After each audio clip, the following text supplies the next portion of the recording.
Hello guys and welcome back to my channel. This is Rocker Dad with another Undecember tips video. So in this video I'm going to talk about the gameplay, how to play with, how I am playing with my modified Toxic Flame build. I have modified what you guys have seen in the last video.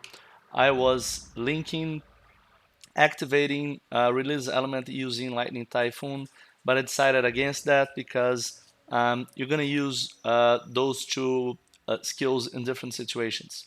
So I don't want to have my release element linked to Typhoon like that. Um, First thing you need to understand about Typhoon is that Typhoon is slow. It's Your Toxic Flame will reach the enemy faster than the Typhoon.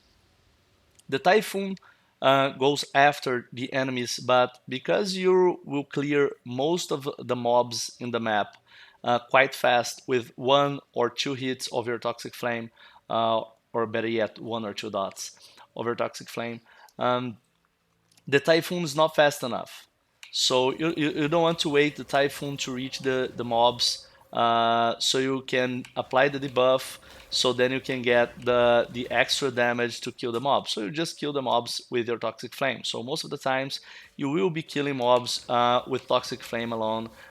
You're not even going to use the Poison Area. So Typhoon and Poison Area, they are secondary skills, they're not primary skills, and they'll be used in the when it's convenient for you. Like when you're fighting bosses, then you're gonna throw the kitchen sink at the boss. You're gonna use everything. You're gonna use release element. You're gonna use the Typhoon. You're gonna use the poison area and attack with toxic flame. So you're just gonna throw everything against the boss. In other situations where you're going to use the Typhoon, when you're doing like um, high level chaos dungeons, and you have to move slowly or slower because the mobs are more dangerous. And if you try to move too fast, you could put yourself into risky situations and die, and have to waste a resurrection scroll. So you don't want to do that.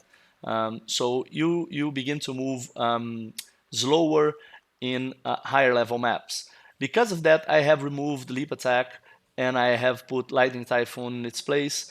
So now I can use Lightning Typhoon whenever I see fit, and I can make a release element independent from Lightning Typhoon.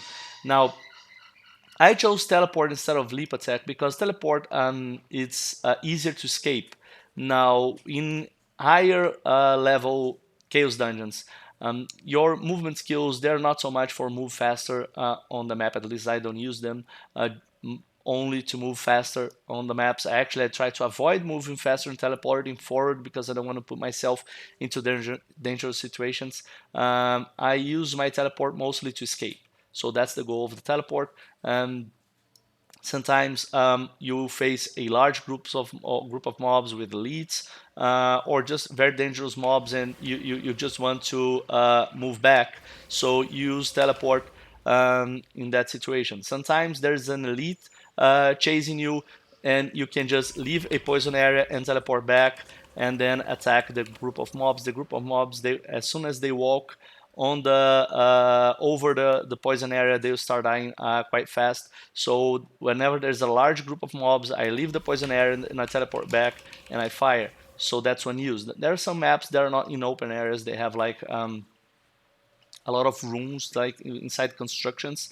So you go inside a door and there's a lot of mobs inside that room. So what you can do is you can just leave a poison area entering the room, and you attack the mobs and they go after you. Then you leave the room and then you kill them as they try to leave the room through the door. They will be stepping on the poison area. You can also enter the room and release a lightning typhoon if you want to, but it's not as efficient as the poison area. So the poison area is very good in situations where you want to trap the mobs into stepping into the poison area. So it's not as much as you're going to face the mobs and put the poison area, go face to face with them and put the poison area in them.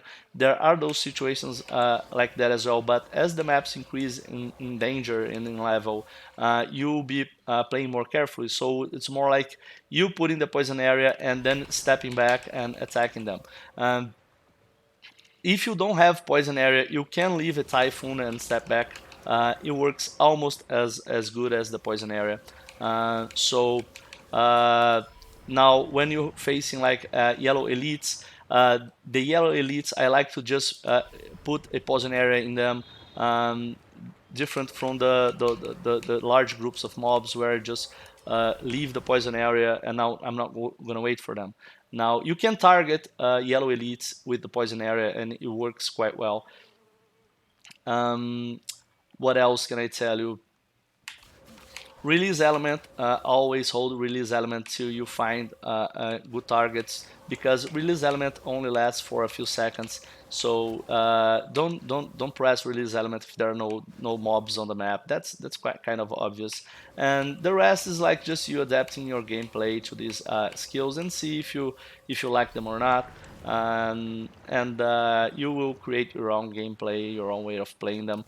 But I just wanted to tell you guys that I decided to remove the link between Lightning Typhoon and Release Element because I want to play them independent from each other. I don't want to have my Release Element dependent from releasing the Lightning Typhoon. So this is it. Now you guys can watch the rest of the gameplay. I'll put it. I'll accelerate the speed of the gameplay so it doesn't take too long. And I hope you guys enjoy the content.